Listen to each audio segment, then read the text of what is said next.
నూలులో శతాబ్దాల గౌరవం, పట్టు పరంపరకు ప్రతీక, సంప్రదాయానికి శాశ్వత చిరునామా సఖీ. నమస్తే రమగారు. నమస్తే జయ. రమగారు, మీరు చెప్పే చాలా స్టోరీస్లో విచిత్రమైన పక్షులు, అవి వింత వింతగా బిహేవ్ చేయటం, దానికి తోడు మనుషుల్లాగా మాట్లాడుకోవటం. నేను స్టోరీలు చెప్పేటప్పుడు ఇంట్లో చెప్పినా లేకపోతే ఎవరితోన్నా మాట్లాడుతున్నా కూడా ఇదిగో పలానా జంతువు ఇట్లా మాట్లాడింది, మేక ఎట్లా ఆడింది, కుక్క ఇట్లా ఆడింది అనగానే వెంటనే మా బుడ్డది పక్షులు మాట్లాడతాయమ్మా, వాటికి మాటలు వచ్చా, ఎలా మాట్లాడే, తెలుగు మాట్లాడతాయా ఇంగ్లీష్ మాట్లాడతాయా అన్నప్పుడు నాకు ఈ టాపిక్ రేజ్ అయింది అనమాట. అసలు పక్షుల భాష ఏంటి రమ్మగారు? పక్షులు వాటి సొంత భాషే, పక్షుల భాషే మనుషులకు వచ్చు. పక్షులు రెండు మాట్లాడుకుంటున్నాయి, ఆ సౌండ్స్ విని మనిషికి తెలిసింది. నువ్వు కాశీ మజిలీ కథల్లో విన్నాము, అదే కదా. దానికి బోళ్ళంత పెద్ద కథ ఉంది. పక్షుల భాష, పక్షులది కూడా ఒక ప్రత్యేకమైన భాష. జంతువులకి జరగబోయేవి ముందే తెలుస్తాయి. అవును, అడవిలో సింహం వేటకు బయలుదేరంగానే పక్షులు అన్ని కామ్గా అయిపోతాయి. వాటికి తెలుస్తాయి, వాటికి తెలిసిపోతుంది, ప్రమాద సూచన తెలిసిపోతుంది. ఎక్కడైనా కార్చిచ్చు చూస్తే ఒకదానికొకటి సంకేతాలు ఇచ్చుకుంటాయి. ఒక పక్షి పరిగెత్తుకుంటూ వచ్చి చెప్తుంది. జంతువులకి పక్షులకి వాటి భాష వాటికి అర్థమవుతుంది. ప్రమాద సూచిక, ఏ పరిస్థితుల్లో ఎలాంటి సౌండ్స్, ప్రత్యేకమైనది ఉంది. అదొక భాష ఉంది, అదొక శాస్త్రం ఉంది. ఆ శాస్త్రం మీద ఒక కథ కూడా ఉంది. రమగారు, నేను ఒక విషయం విన్నానండి, మీరంటే గుర్తొచ్చింది. పిల్ల కుక్క నాకు ఐడియా లేదు, పొయ్యిలో పడుకుంటే దానికి జరగబోయేది మొత్తం తెలుస్తుందని విన్నాను, కరెక్టేనా? ఏమిటో పల్లెటూళ్ళలో చెప్తారు, పొయ్యిలో పడుకోవటం చేస్తే ఏం తెలుస్తుందో దాని ఒకవేళ తెలుసు అనుకోపోతారు. అదేం చెప్పగలిగింది? అది మియావు అంటుంది. ఏమంటుంది? మియావు అంటుంది. అంతకంటే ఏమైనా అంటుందా? ఆ భాష రావాలి కదా. పిల్లలు వెచ్చగా ఉండటం కోసం పొయ్యిలో పడుకుంటాయి, దాలిగుంట్లో పడుకుంటాయి కుక్కలు. ఇప్పుడు ఏ పొయ్యిలో పడుకుంటాయి? మనకు పొయ్యిలు లేవు, పాడు లేవు. దాలిగుంట విన్నారా ఎప్పుడైనా? దాలిగుంట అంటే తెలుసా? మరి తెలీదు, ఎలా చెప్పాలి. పాలు అవి కాయటానికి దాలి అని చేస్తారు, పాలు కాచుకునే వాళ్ళు. తర్వాత జొన్నలు, ఉలవలు అవి ఉడకబెట్టడానికి ఒక గొయ్యి తీస్తారు. గొయ్యి తీసి శుభ్రంగా నున్నగా పేడతో అలికేస్తారు, దాంట్లో నిప్పేస్తారు. వేసి పిడకలు అవి పేర్చి పైకి ఇట్లా కొంచెం దాలిగుంట అంటారు దాన్ని. పైకి కొంచెం ఎత్తుగా పేరుస్తారు, కిందంతా కణకణలాడుతూ ఉంటుంది కదా. పాలు, ఇది తాపీగా కాగవలసిన వస్తువుల్ని దాంట్లో పెడతారండి. దాంట్లో పెడతారు. సాయంత్రానికో మధ్యాహ్నానికో పొయ్యి ఆరిపోతుంది, దాలి ఆరిపోతుంది, చల్లారిపోతుంది. మనకి పర్వాలేదుగా ఉంటుంది. కుక్కలు పిల్లులు వాటికి వెచ్చగా ఉండాలి చలికాలం. లోపలికి వెళ్ళిపోయి దాలిగుంటలో పడుకుంటాయి, పడుకుంటాయి. రాళ్ళు పెట్టి మనం పొయ్యి పెడతారు. 3 రాళ్ళు పెట్టి పొయ్యి పెట్టేవాళ్ళు. మా ఇంట్లో దాలికి గుంట ఉండేది కాదు, అంటే అంతకు ముందు ఉండేది కాబోలు. నాకు ఊహ తెలిసే నాటికి ఈ మన మట్టి కుండీలు ఉంటాయి చూడు, పూల కుండీలు, పూలు పెట్టుకునేవి. మనకి ఇలా ఉండి ఇట్లా ఉంటుంది కదా. మా ఇంట్లో ఇలా వెడల్పుగా ఉండేది ఒకటి ఉండేది దాలి, దాని పేరు మట్టిదే. అది ఏం చేసేవాళ్ళు, చుట్టూతా పిడకలు పేర్చి పాలు పెట్టేది మా అమ్మ. నాకు తెలుసు, నాకు బాగా ఊహ వచ్చి 10 ఏళ్ళు వచ్చేదాకా కూడా ఆ దాలి వెలిగించేవాళ్ళు. పాలు బాగా కదా, ఎక్కువ పెద్ద గిన్నెతో పాలు పెట్టేవాళ్ళు. ఇంత గిన్నె ఉండేది మాకు. మేము మనుషులం ఎక్కువ, మాకు గొడ్డు గోద చాలా ఉండేవి, గొడ్లు, బోల్డ్ పాలు. కర్రముక్కలు వేసుకోవచ్చండి అందులో? పిడకలు పెడతారు, కర్రముక్కలు పెట్టరు. మళ్ళీ ఎగసన దోసేది ఉండదు, పిడకలు పెట్టి వెలిగిస్తే అది రాజి రాజి ఆ పిడకల వేడితోటి ఇది కాగుతాయి అనమాట. పాలు కానీ లేకపోతే జొన్నలు, ఉలవలు లాంటివి. మనం పెట్టే వస్తువుని పెట్టి గుంట సైజు ఉంటుంది, దాంట్లో పోయి పడుకుంటాయి వెచ్చగా ఉండటం కోసం. పొయ్యిలో కూడా పడుకుంటాయి. ఇప్పుడు మామూలుగా నీళ్ళు కాచుకునేందుకు పొయ్యి వెలిగించుకుంటామా? మధ్యాహ్నం పొయ్యి ఆరిపోతుంది, స్నానాలు అయిపోతాయి. సాయంత్రం అవసరం అయితే వెలిగిస్తారు, మామూలు కాలాల్లో వెలిగిస్తారు. శీతాకాలం ఎవరన్నా చుట్టాలు వస్తారు, చంటి పిల్లలు ఉన్నారంటే ఏదో కాస్త పెట్టుకుంటారు, లేకపోతే ఉండదు. పని చేసే వాళ్ళు ఉంటారు కదా, వ్యవసాయ పనుల వాళ్ళు సాయంకాలం పొయ్యి వెలిగించుకుంటారు వేడి నీళ్ళ కోసం. ఒక పొంత ఏదో దాని మీద పెడతారు, కుండ కానీ ఒక రాక్క కానీ. మా ఇంట్లో కాగే ఉండేది పెద్దది, కాకపోతే అది నల్లగా ఉండేది. అది రాగిదని చాలా ఏళ్ళు నాకు తెలీదు. నీళ్ళ కాగు అంటే నల్లగా ఉండేది, అది కాలి కాలి ఆ రంగులో కనిపించేది, ఏదో తెలిసేది కాదు. రాక్ కాగులు అవి పెట్టుకునేవాళ్ళు. ఇప్పుడు అది తీసేసాక వెళ్ళి పిల్లో కుక్కో దాని దగ్గర పడుకునేది వెచ్చగా ఉండటం కోసం. దానికి జ్యోతిష్యాలు ఇవి వస్తాయని నేను అనుకోను, మరి నాకు తెలియదు. భవిష్యత్తు తెలుస్తుంది, జంతువులకి జరగబోయే ప్రమాదం, ఇప్పుడు సునామీ ఇలాంటివి వాటికి ముందుగానే తెలుస్తాయి. గాడిదలకు కూడా వాన వచ్చేది తెలుస్తుంది, అవి సంకేతం ఇస్తాయి. చాకళ్ళకి అంటే గాడిదల మీద బట్టలు వేసుకెళ్ళే వాళ్ళుగా. ఇప్పటి వాళ్ళకి తెలియవలే, ఇప్పుడు ఆ ప్రపంచం మారిపోయింది కదా. ఇది వరకు అయితే వాళ్ళు తెలుసుకునే వాళ్ళు, వాన వస్తుందని మర్నాడు చాకిరం వేసేవాళ్ళు కాదుట, దానికి ఊహ తెలిసిపోతుంది. కుక్కలు ప్రమాదాన్ని ముందే పసిగడతాయి, అవన్నీ తెలుసుకునేవి. అయితే ఈ పక్షుల శాస్త్రం సంగతి చెప్తాం. పూర్వం ఇది ఒక అరేబియన్ నైట్స్ కథ, వీటి మీద, ఈ పక్షి భాష మీద. ఏమిటి ఇది కథ? అరేబియన్ నైట్స్ ఒక వ్యాపారస్తుడు ఉండేవాడు. అయితే ఆయన పడవ మీద ఎక్కడికో వ్యాపారానికి వెళ్తూ తనతో పాటు ఉన్న ఒక 9-10 సంవత్సరాల తన కొడుకుని తీసుకెళ్ళాడట. ఆయనకి ఏంటంటే పిల్లని బాగా చదివించాలని కోరిక. ఏదైనా ఒక ప్రత్యేక శాస్త్రం నేర్పాలి. భార్యకి చెప్పి తీసుకుపోయాడు పిల్లని. తీసుకెళ్ళి వెళ్ళగా ఏదో ఒక అరేబియాలో ఒక ఊరు వెళ్ళారు, ఒక చోటకి వెళ్ళారు, ఓ దేశం సముద్రాలు దాటి వెళ్ళారు. వెళ్తే ఏమైంది, ఆ ఊళ్ళో ఏమైనా విద్యలు అవి ఇవి ఉన్నాయా, వింతలు విడుదలని నాన్న కొడుకు కలిసి తిరుగుతున్నారు. తిరుగుతుంటే ఒక పాఠశాల లాంటిది కనపడింది. అందులో ఒక పక్షుల తాలూకు శబ్దాలు చేస్తూ ఒక సౌండ్ వినపడింది. మనుషులు ఎవరు చిర్ప్ చిర్ప్ చిప్ చిక్ ట్రిక్ ట్రిక్ అంటున్నారు. ఆ ట్రిక్కి మీనింగ్ ఏమిటి, చిప్కి మీనింగ్ ఏమిటి చెప్తున్నారనమాట. ఇదేదో విచిత్రంగా ఉంది, ఏమిటో చూద్దామని ఆ నాన్న కొడుకు ఆ లోపలికి వెళ్ళారు. అక్కడ ఒక ముసలి ఫకీర్ ఒక ఆయన ఉన్నారు. ఆయన ఏంటంటే పక్షుల భాష పిల్లలకి విద్యార్థులకి నేర్పిస్తున్నాడు. పక్షి భాష, పక్షి ఎడమ వైపుకు పరిగెడితే ఏమవుతుంది, కుడివైపుకు పరిగెడితే ఏమవుతుంది, ఏమిటి దాని ఉద్దేశం, అది చెప్పదలుచుకుంటుంది, ఏం చెప్తుంది అనేది చక్కగా శాస్త్రం ప్రకారం నేర్పిస్తున్నాడు. ఈయనకి చాలా సంతోషం వచ్చింది. అబ్బో ఎంత బాగుంది, మన పిల్లాడు కూడా నేర్పించాలని. అయ్యా నేను ఫలానా దేశం వాడినండి, వ్యాపారానికి వచ్చాను, ఇదిగో మా పిల్లాడు, వీడు చాలా బుద్ధిమంతుడు, చదువుకోవాలనుకుంటున్నాడు, నాకు కూడా చదివించాలనుంది, మీకు బోల్డ్ ధనం ఇస్తా, నా దగ్గర చాలా డబ్బు ఉంది, మా పిల్లాడికి పక్షి భాష నేర్పించండి అన్నాడు. సరే ఆయన ఒప్పుకున్నాడు. 6 ఇంతంత బ్యాగులతోటి ధనపు సంచులు తెచ్చిపెట్టాడు. పెద్ద పెద్ద బ్యాగులు తెచ్చిపెట్టాడు ఆయన వ్యాపారస్తుడు. తెచ్చిపెట్టి పిల్లాడిని ఆయనకు అప్పచెప్పాడు. పిల్లాడి చక్క బుద్ధిమంతుడు, ఉంచుకున్నారు. ఇతను కాస్త వెళ్ళిపోయాడు. నేను మళ్ళీ తిరిగి మా ఊరు వెళ్ళేటప్పుడు తీసుకెళ్తానండి, అప్పటిదాకా మీ దగ్గరే ఉంచుకోండి, మా పిల్లాడి బాధ్యత మీదేనన్నాడు. ఇంకేముంది, పాఠశాలలో ఉండిపోయాడు. వాడు అక్కడే తింటూ అక్కడే తిరుగుతూ అక్కడే చదువు నేర్చుకున్నాడు అనమాట. ఈ వెళ్ళిన ఆయన ఒక 2 ఏళ్ల పాటు వ్యాపారంలో మునిగిపోయాడు. తర్వాత ఈ ఊరికి దారి మర్చిపోయాడు. అయ్యో. వ్యాపారంలో పడిపోయాడు, దారి గుర్తులేదు. సరే ఏమైంది, ఇంకా అట్లా కొన్నాళ్ళు తిరిగిన తర్వాత ఇంటి దారి పట్టేశాడు. పిల్లాడి మాట జ్ఞాపకం లేదు. వ్యాపారంలో అంత డబ్బు పిచ్చలో పడిపోయాడు, బాగా సంపాదించాడు. ఇంటికి వెళ్ళేసరికి భార్య అడిగింది, ఏమండి మన పిల్లాడు ఏరియన్, ఇప్పుడు ఏం చెప్తాడు, మర్చిపోయానని చెప్పకుండా, అయ్యో మన పిల్లాడు చాలా కష్టం వచ్చింది, సముద్రంలో పడిపోయాడు దారిలో అని చెప్పాడు. భార్యలా బోబని ఏడ్చింది. అయ్యో లేక కలిగిన పిల్లాడు, మళ్ళీ పిల్లలన్నా లేరు, ఇట్లా పోయాడే అని 6 రోజులు కంటికి మంటికి ఏకధారిగా ఏడ్చింది. తర్వాత మెల్లిగా భార్యను సముదాయించేశాడు. ఒక 2-3 ఏళ్ళు ఇక్కడే ఉన్నాడు సొంత ఊళ్ళో. అప్పట్లో వ్యాపారాలు అవి అట్లా చేసేవాడు. తర్వాత ఏమన్నాడు, ఏమే నేను మళ్ళీ వ్యాపారం చేసుకొస్తానన్నాడు. ఇంకెందుకు, పిల్లాడన్నా లేడు, ఇప్పుడు బాగా సంపాదించుకొచ్చావు, మళ్ళీ ఎందుకు అని ఆవిడ చెప్పినా ఆయన వినలా, ఒప్పుకోలేదు. కాదు నేను వెళ్తా, నాకు చాలా సరదాగా ఉంది, ఎంతో సంపాదించుకొచ్చావు, ఈసారి వెళ్తే ఇంకా సంపాదిస్తాం, సూపర్ అన్నాడు. సూపర్గా సంపాదించుకొస్తానని భార్యని ఒప్పించాడు.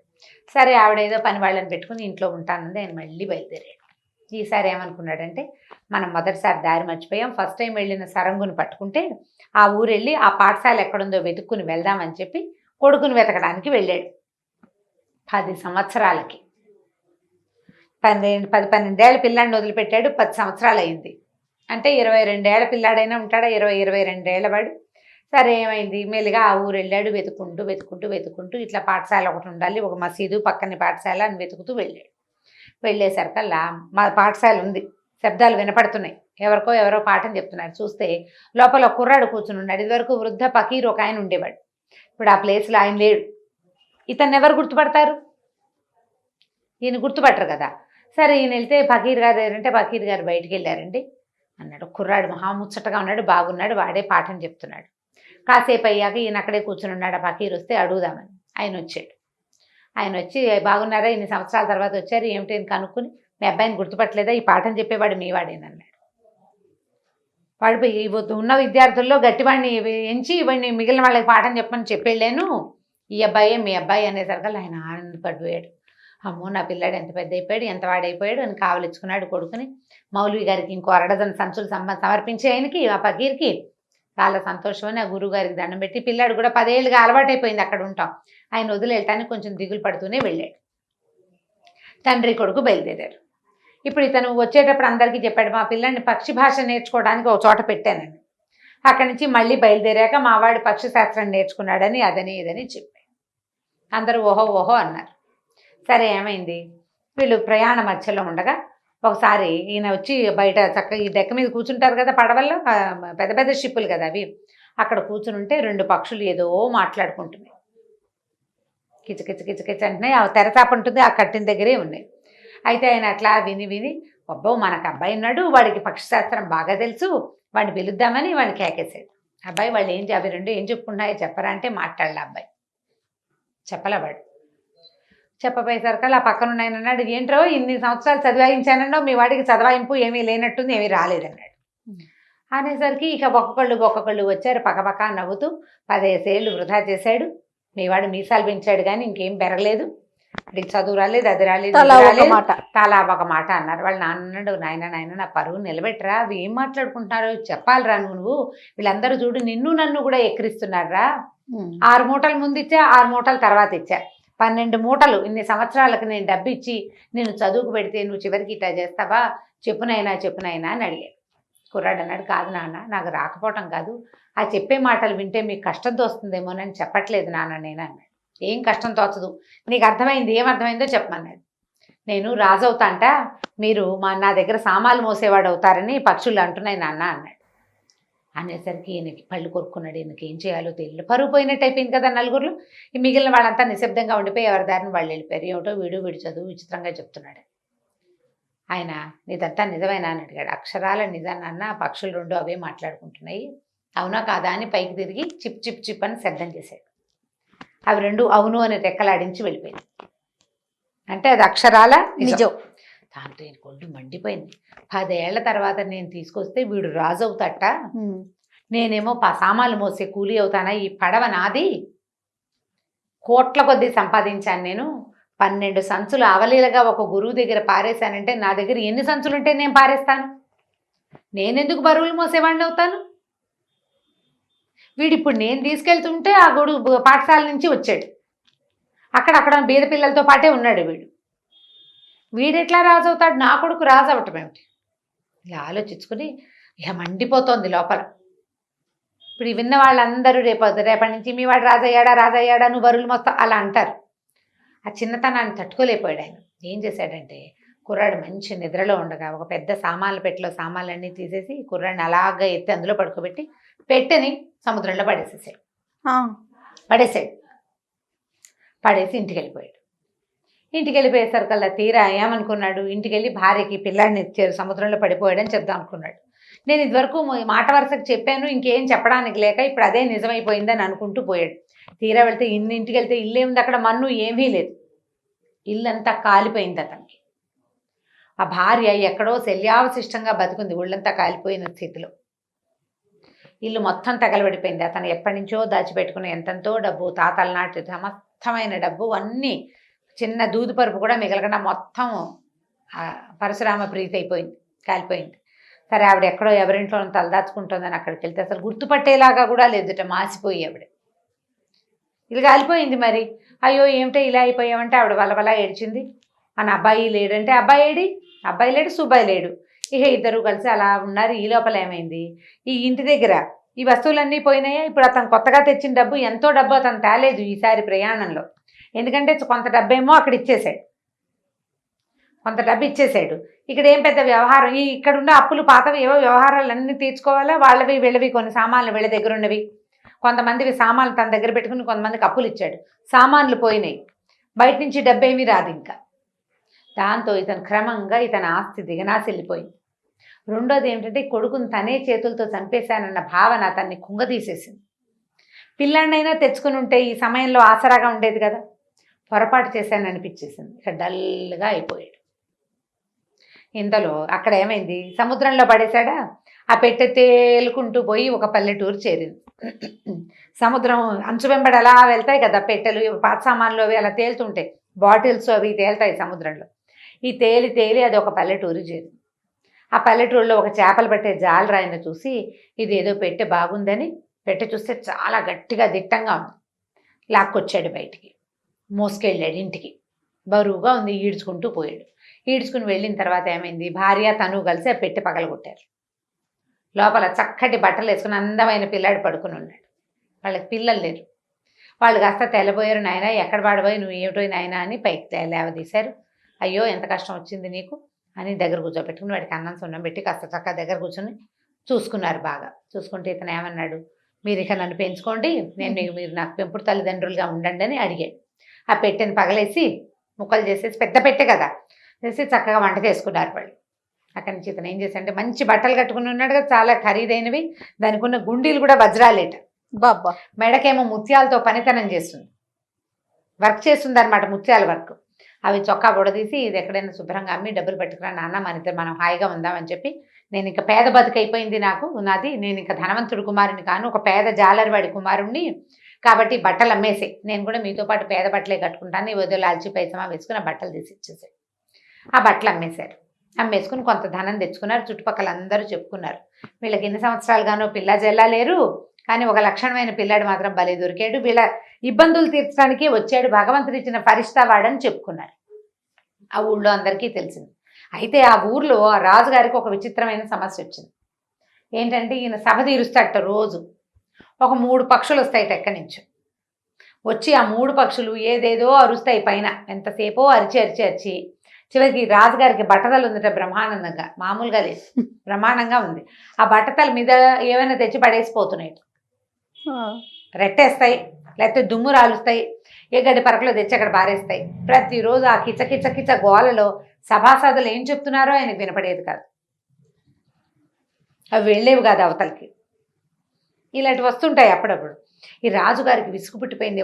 వీళ్ళని అడిగాడు, అసలు ఈ పక్షులు ఎందుకు వస్తాయి, అదేమో ఓపెన్ టాప్, ఎందుకు వస్తున్నాయి, పోనీ అవి ఏమిటో కిచకిచమంటాయి, ఏం చెప్తున్నాయి, ఈ రోజు నా నెత్తి మీద ఏదో ఒకటి ఎందుకు పడేస్తాయి అంటే, ఇక గడిచిందే ఇన్ని రోజులు గడిచినా రాజుకి ఈ సమస్య తీరలే. ఆయన ప్రధానమంత్రిని కేకేసి ఏం చెప్పాడంటే, వారం తిరిగే లోపల ఈ సమస్యకి సమాధానం చెప్తావా, తలకాయ ఎగరేయమన్నావా అనేది, లేదా ఎవడైతే ఈ సమాధానం చెప్తాడో దీనికి వాడికి అర్ధరాజ్యం రాసిస్తాను అని చెప్పేసరికి ఈ ప్రధాని ఇప్పుడు తన మెడబోతుంది, లేదా అర్ధరాజ్యం ఇవ్వాలి, ఏం చేయాలి అని ఆలోచిస్తూ ఉండగా ఆ చుట్టాలు ఆయన ఎవరో వచ్చి, మన ఈ నదీ తీరంలో ఒకళ్ళు ఉన్నారు కదా ఆ బెస్తవాళ్ళు, వాళ్ళకు ఒక పిల్లాడు దొరికాడు, ఇట్లా 20 ఏళ్ళ వాడు భలే తెలివైన వాడు, చాలా బాగా మాట్లాడతాట అంటే, ఏమిటో అది చూద్దాం, సముద్రంలో కొట్టుకొచ్చిన పిల్లాడు ఎవరో చూద్దాము, వాడెవడో ఫరిస్తా అని చెప్పుకుంటున్నారని ఈయన పోయి అక్కడికి వెళ్ళాడు ప్రధానమంత్రి. వెళ్ళేసరికల్లా వీళ్ళు మాట్లాడుకున్నారు, ఎక్కడి నుంచి వచ్చావు, అక్కడి నుంచి వచ్చావు, నువ్వు అది ఇది అని అడిగితే పక్షిశాస్త్రం తెలుసని తెలుసుకున్నాడు. అయితే మా రాజుగారికి ఒక పెద్ద సమస్య ఉంది నాయనా, వారం రోజుల్లో నా తల ఉండేలాగా లేదు అన్నాడు. ఈ కుర్రాడికి తెలుసు, ఆయన నడిచొస్తుంటే ఆయన పైనుంచి వస్తున్నటువంటి కాకి కేకలు పెట్టిందనమాట, వారం రోజుల్లో ఈయన తల పోతుందని ఈ కుర్రాడికి తెలియజేసింది. మీకు తల లేనట్టుందే అన్నట్ట వీడు. అనేసరికి నీకు ఎట్లా తెలిసింది ఏంటంటే, నాకు పక్షి భాష తెలుసు అని చెప్పేసరికి అలా సరే ఆయన ఏమన్నాడు, ఇట్లా రాజుగారికి సమస్య ఉంది, అర్ధరాజ్యం రాస్తారు, నువ్వు ఏదైనా ప్రయత్నం చేయమన్నాడు. అయితే సరే ఒప్పుకున్నాడు. కుర్రాడు మర్నాడు వచ్చేసరికల్లా రాజు, ఇంతమంది ఉన్న వాళ్ళు ఎవరికి తెలియదు, ఈ కుర్రాడు ఎవడో ఎక్కడి నుంచి వచ్చిన వాడికి ఏం తెలుస్తుంది అని భావించాడు. సరే సమాధానం సరిగ్గా రాకపోతే తలకాయ నరికేస్తామన్నాడు. రెడీగా ఉన్నాడు కుర్రాడు, వాడికి తెలుసు. సరే సభ తీర్చారు, పక్షులు వచ్చినాయి, పైకి విని అంతా విన్నాడు కుర్రాడు. ఏమంటున్నాయో చెప్పన్నాడు. 3 పిట్టలు వచ్చాయి కదా, అందులో ఒకటి ఆడపిట్ట, 2 మగ పిట్టలు. ఓహో. ఒకటి తూర్పు దేశం నుంచి వచ్చిన పిట్ట ఒకటి, 2 పిట్టలు పడమర దేశం ఆడ మొగ, అవి 2 ఇక్కడ ఉండేవి. అయితే ఏమైంది, 2 పడమర నుంచి ఇప్పుడు మళ్ళీ వచ్చింది ఆ పిట్ట, ఎక్కడికో వెళ్ళిపోయి వచ్చింది. ఒక పిట్ట ఇందులో ఈ పక్షికి మొదట జతగట్టింది. ఇది తన సొంత దేశం వెళ్ళిపోయింది, ఇక్కడ కాకుండా వెళ్ళిపోయేసరికల్లా ఒంటరిగా ఉండి ఆ పక్షి ఏం చేసింది, ఇక్కడ లోకల్గా ఉన్న ఒక పిట్టతోటి ఫ్రెండ్షిప్ చేసింది. వీళ్ళిద్దరూ కలిసి 2 సార్లు గుడ్లు పెట్టిన తర్వాత ఆ పాత పక్షి వచ్చేసింది. ఇప్పుడు వీళ్ళు కొట్టుకుంటున్నారు. దాని మొదటి మొగుడు వచ్చాడు అనమాట, పక్షి తాలూకు మొదటి భర్త వచ్చాడు. న్యాయం చెప్పు, నేను వీళ్ళిద్దరిలో ఎవరితోటి ఉండాలి అని అడుగుతోంది ఆడపక్షి. ఇది నిజమా కాదా అంటే, పక్షులు వచ్చి కూర్చోండి అని చెప్పాడు. 3 పక్షులు వచ్చి కూర్చున్నాయి మాట్లాడకండి అంటే నిజమేనమాట. అప్పుడు రాజుగారిని న్యాయం చెప్పమన్నారు. రాజుగారు న్యాయం చెప్పమంటే రాజుగారు ఏం చెప్తాడు న్యాయం, రాజుగారు నేను చెప్పలేను, నువ్వే చెప్పు సమాధానం అన్నాడు. ఏమన్నాడంటే, ఎవరి దేశం వాళ్ళు వెళ్ళిపోండి, ఈ దేశంలో ఉండదు. తూర్పు నుంచి వచ్చిన పక్షి తూర్పుకి వెళ్ళిపోవాలి, పడమటి నుంచి వచ్చిన పక్షి పడమటికి వెళ్ళిపోవాలి. మగ పక్షులు 2 వెళ్ళడానికి రెడీ అయిపోయినాయి. అవి 2 పక్కల నుంచి వచ్చినాయి. ఇప్పుడు ఈ ఆడపక్షికి ఏం చెప్పాడంటే, నీకు ఎవరంటే ఇష్టమైతే వాళ్ళతో వెళ్ళిపో నువ్వు అనగానే అది పడమటి పక్షితో వెళ్ళిపోవడానికి రెడీ వెళ్ళిపోయినాయి పక్షులు 3 ఒక్కసారి వెళ్ళిపోయినాయి. ప్రజలంతా జయ జయధ్వానాలు చేశారు. ఎంత సింపుల్గా మాట వినిపించేశాడు, చిరుపు చిరుపు అని శబ్దం చేస్తూ వీడు. ఓహో అన్నారు. ఓహో అన్నాక, రాజా మీరు సంతకం పెట్టండి అని చెప్పారు. అర్ధరాజ్యం సంతకం పెట్టడం ఇష్టం లేదు ఆయనకి. దీనికి డబ్బులు ఇవ్వాలా, దీనికి మనం ఆ రాజ్యం ఇవ్వాలా అనిపించింది. అయితే ఈ అబ్బాయి అన్నాడు, మీరు మొదట ఒక మాట ఒప్పుకున్నారు, ఒప్పుకున్న ప్రకారం చేసి తీరాలి. మీరు మెడ నరికేస్తానన్నారు, నేను ఒప్పుకున్నా కదా. ఒకవేళ ఈ పక్షులు కనుక నా మాట వినకపోయి ఉంటే మీరు నా మెడ నరికేవారు. అందులో ఏమైనా వెనక్కి తీసేది ఉందంటే వెనక్కి తీసేది లేదు. మరి రాజ్యం ఇవ్వడానికి వెనక్కి తీస్తే ఎట్లా అనేసరికి ఆయన ఒప్పుకోలేదు. ఆయన నచ్చలేదు, నేను ఆలోచిస్తానన్నాడు. అనేసరికి కుర్రాడు అన్నాడు, అలా కాదు, మీకు పక్షులు సత్తా ఏంటో చూపిస్తానన్నాడు. ఆకాశం వైపు తిరిగి పైకి తలకాయ పైకెత్తి 2 చేతులు పైకెత్తి ఏవో శబ్దాలు చేశాడు. ఒక అరగంటలో మబ్బు వచ్చేసింది పైన. వాన వచ్చేలాగా ఉందంటే కుర్రాడు పక్కపక్క అనమాట, వాన కాదు సరిగ్గా చూడండి ఏమొస్తున్నాయని. భయంకరమైన పక్షులు మొత్తం ఆకాశం అంతా మేఘాలు కమ్మినట్టు కమ్మేసినాయి ఈ అబ్బాయి పిలిచిన పిలుపుకి. అబ్బా, దగ్గరకు వస్తే అవన్నీ పక్షులే, అన్ని అడవి పక్షులే. వీడు పిలిచిన పిలుపులు వినేసి వచ్చేసినాయి అవన్నీ. దూరం నుంచి చూస్తే మబ్బల్లే కనపడుతుంది, దగ్గరకు వస్తే పక్షులు. అన్ని పక్షులు మొత్తం ఊరంతా మేఘావృతంగా అయిపోయింది. అంటే కిందకు వచ్చి పొడిచేస్తాయి. రాజు కంగారు పడిపోయాడు. ప్రజలంతా ఏమైపోతారు, బాబాబు నీ పుణ్యం ఉంటుంది, ఈ ఆడవ పక్షులన్నింటినీ పంపించేసేయి. అసలు 1-2 ఆడవ పక్షులను చూస్తేనే భయం వేస్తుంది, అన్ని వేలాది పక్షులు చూస్తే కంగారు పుట్టదు. ఊరంతా గగ్గోలెత్తిపోయారు. రాజు అన్నాడు, వాళ్ళని వాటిని పంపేసి అర్ధరాజ్యమే కదా, నేను సంతకం పెట్టిచ్చేస్తానన్నాడు. సంతకం పెట్టి ఆ కుర్రాన్ని తన దగ్గర ఉంచుకున్నాడు. ఇద్దరు వీడు సైగ చేసి చిన్న శబ్దం చేసేసరికి మొత్తం పక్షులన్నీ వెళ్ళిపోయాయి. రాజుకు నిజానికి పిల్లలు లేరు, ఊరికే దారైపోయేవాడికి ఎందుకు ఇవ్వాలనిపించింది ఆయనకి అంతే. తర్వాత క్రమంగా రాజు ఈ కుర్రాడు ఒకే చోట ఉండటంతో ఈ కుర్రాడు ఏం చేశాడంటే, తను పెంచుకున్నారుగా బెస్తవాళ్ళు జాలరి అమ్మ నాన్న, వాళ్ళని కూడా తెచ్చుకుని చక్కగా మంచి బట్టలు కట్టించి తనతోటే ఉంచుకున్నాడు. ఈ ఉంచుకుని కొంతకాలం అయ్యేసరికి రాజుగారు చనిపోతూ తన మిగిలిన రాజ్యాన్ని కూడా ఈ కుర్రాడి పరం చేసేసాడు. ఆ రాజ్యం మొత్తానికి అబ్బాయే రాజు అయిపోయాడు. ఇప్పుడు అక్కడ అమ్మ నాన్న ఉన్నారు కదా, వాళ్ళకి ఆ ఊళ్ళో ఏమీ కలి లేదు, గంజి లేదు, ఏమి పుట్టల వాళ్ళకి. సరే వేరే ఊరు వెళ్ళి ఏదైనా పని చేసుకుని బతుకుదామని వాళ్ళు ఈ ఊరు వచ్చారు. ఈ ఊరు వచ్చేసరికల్లా సరే రాజుగారు ఏం చేశాడంటే, ఏవో కొన్ని పనులు చేయిస్తున్నారు, బిల్డింగ్ పనులు చేయిస్తుంటే ఒకరోజు ఈయన పైన నిలబడి చూస్తున్నాడు, మేడ మీద చూస్తుంటే సామాన్లు మోసుకెళ్తున్నారు కొంతమంది. ఈ లోపల ఒక ముసలాయన వచ్చి, నేను కూడా సామాన్లు మోస్తాను బాబు, 5-10 ఇప్పించండి అని తను పనిలో దిగి భార్యనేమో అంతఃపురం ఓడవడానికి దానికి ఏర్పరిచాడు. ఇద్దరూ చెరుకో పని చేసుకుంటున్నారు అక్కడ. ఈ పైన నుంచి చూస్తున్నాడు కుర్రాడు. ఈ ముసలాయన్ని చూసేసరికి ఏమనిపించింది, ఇంత పెద్దవాడు మొయ్యలేకపోతున్నాడు, ఏమిటో ఎందుకు ఇంత కష్టపడి పని చేస్తున్నాడు, పిల్లలు లేరా పని చేసి పెట్టడానికి, అమ్మ నాన్న పెద్దాళ్ళు అయ్యాక ఏం చేయాలి, ఇంట్లో కూర్చుని ఇల్లు వాకిలి చూసి కాస్త పిల్లా జల్లాన్ని కాపాడాలి. బలమైన మగ పిల్లలు ఆడపిల్లలు పిల్లలు పని తీసుకురావాలి, పెద్దవాళ్ళు ఏం పని చేస్తారు. అందుకని ఆ ముసలాయన్ని పిలుచుకురమ్మన్నాడు. పిలుచుకురమ్మంటే సరే ఏమిటి బాబు అంటే, నాయన ఇది వరకు బాగా కలిగిన వాళ్ళమే, ఏదో వ్యాపారంలో పోయింది అన్నాడు. నువ్వు ఒక్కడవేనా అంటే, కాదు నా భార్య కూడా ఉంది, మేము ఫలానా ఊరి నుంచి వచ్చామంటే ఆవిడ కూడా పిల్లమన్నాడు. ఆవిడ పిలిచారు. ఏం పని చేస్తుందంటే, ఆవిడ అంతఃపురం ఊడుస్తుంది, మెట్లు అవి కడుగుతుంది, ఏదో చిన్న పని చేస్తుంది. మీకు పిల్లలు లేరా అంటే ఆవిడ ఏడవటం మొదలుపెట్టి, ఎందుకు లేడు నాయన, బంగారం అంటే కొడుకు ఎంత చక్కటివాడో, వాడు కాస్త సముద్రంలో పడిపోయాడు, వాళ్ళ నాన్న తీసుకెళ్ళి సముద్రంలో పడేసి వచ్చాడు వాడిని, పిల్లాడే ఉండుంటే మా గతికి ఇట్లా అయ్యేదా అని ఆవిడ ఏడ్చింది. మీ అబ్బాయిని గుర్తుపట్టగలవా అని అడిగాడు. అడిగితే నేను గుర్తుపట్టలేను, ఎందుకు గుర్తుపట్టలేను, మామూలుగా మనిషిని గుర్తుపట్టలేను, పెద్దవాడు అయిపోయి ఉంటాడు, భుజం మీద మా వాడికి మంచి పుట్టుమచ్చ ఉంది, వాడి పుట్టుకతోటే ఉంది, పుట్టినంగానే చూశాను నేను, అప్పటి నుంచి నాకు ఆ మచ్చ కంట్లోనే ఉంది, నేను గుర్తుపడతానంటే ఈ రాజుగారి చొక్కా విప్పి ఇదేనా అని చూపించట్టు భుజం మీద. చూపించేసరికి ఆవిడ ఏడవడం మొదలుపెట్టింది. అయ్యో నా కొడుకు ఇంత వాడే ఇలాగయ్యాడు, ఇక్కడికి ఎందుకు వచ్చాడు, ఎట్లా వచ్చాడని ఆవిడ కొడుకుని కావలించుకుని ఏడ్చింది. ఏడ్చేసరికి ఈ తండ్రి, నాయన ఎట్లా బతికొచ్చావురా, సముద్రంలో పడేసాను నేను నిన్ను అంటే, నువ్వు పడేసిన సముద్రంలో పడేసిన ఆ పెట్టే నన్ను ఇక్కడికి తెచ్చింది, ఈ దేశపు రాజునైపోయాను నేను, ఆ రోజు పక్షులు చెప్పిన శాస్త్రం నిజమే అయింది, నేను రాజు అయ్యాను, నువ్వు బరువులు మోసే కూలీవయ్యావు, రోజు ఎవరిది ఎలా మారుతుందో చెప్పలేకపోతాం కదా, కానీ నువ్వు కూలీ అవ్వటం, నా దగ్గరే కూలీ అవ్వటం వల్ల ఇవాళ నేను అమ్మని నిన్ను కలుసుకోగలిగాను. అమ్మ నాన్న పాదాలు పట్టుకుని దండం పెట్టుకుని దగ్గర పెట్టుకున్నాడు. ఈ పెంపుడు అమ్మా నాన్న కన్న అమ్మా నాన్న ఇద్దరు కలిసి ఈ కుర్రాడితో పాటే హాయిగా ఉన్నారు. వాడు నేర్చుకున్న పక్షి భాష వల్ల. పక్షులకి భాష ఉంటుంది, దానికి ఇదివరకు శాస్త్రం కూడా ఉండేదిట. ఆ శాస్త్రం మీదే కథ బాగుంది కదా అని నేను ఇది పెట్టుకున్నాను అనమాట. ఎప్పుడు నేను చెప్పొచ్చాను, చాలా బాగుంది రమ్మగారు. అరేబియన్ నైట్స్ లోదే కథ. సో పక్షులకి భాష ఉందనేది మనం ఖచ్చితంగా నమ్మాల్సిందే. ఓకే రమ్మగారు, ఇంకొక స్టోరీతో మళ్ళీ కలుద్దాం. తప్పకుండా జయ, నమస్తే.